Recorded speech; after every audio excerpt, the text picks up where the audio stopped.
Hi, ఈరోజు అయితే మా మమ్మీ చపాతీలకు ఒక కర్రీ చేస్తుంది. చూడండి, చూపిస్తాను. ఇక్కడైతే ప్యాన్ పెట్టి ఆయిల్ పెట్టి ఆవాలు జీలకర్ర వేసింది.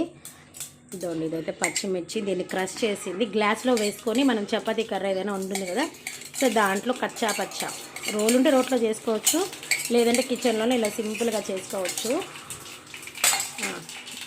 చాలా మంది చిన్న రోలు ఉంటుంది, ఆ రోలుతోనే దీంట్లోకైతే కర్డ్ ఇలా కలిపి పెట్టింది.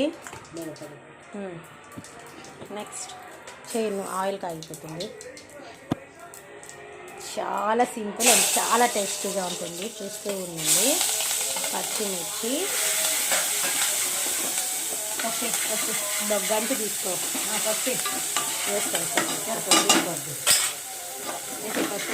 దీంట్లో కొంచెం పసుపు, మెంతి పొడి వేస్తున్నాను మమ్మీ.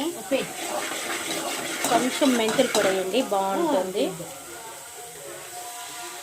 అండ్ పెరుగు, దెన్ సాల్ట్ యాడ్ చేస్తున్నాను. ఇప్పుడు అది కలిపెడతా ఉండాలి.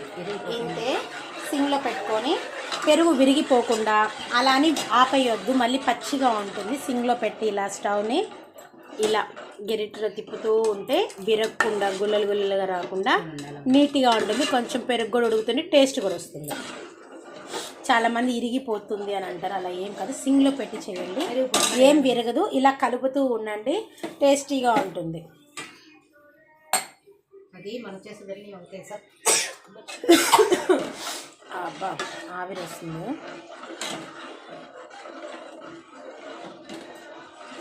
ఇక్కడైతే రోటీస్ రెడీ చేసి పెట్టాను. ఇదైతే మా మమ్మీకి ఈ కర్రీ, నేనైతే ఇంకొక కర్రీ చేస్తున్నాను, అది కూడా వీడియో పెడతాను, చూడండి. ఏది నచ్చితే అది చేసుకోండి. బట్ అన్నీ బాగుంటాయి, ఇది బాగుంటుంది, ఇది బాగాలేదని ఏం లేదు. బట్ నాకు అదే తినాలనిపించింది కాబట్టి నేను అది చేసుకుంటున్నాను. మమ్మీ అయితే మమ్మీ అయితే స్టవ్ ఆఫ్ చేసేసింది. రెడీ.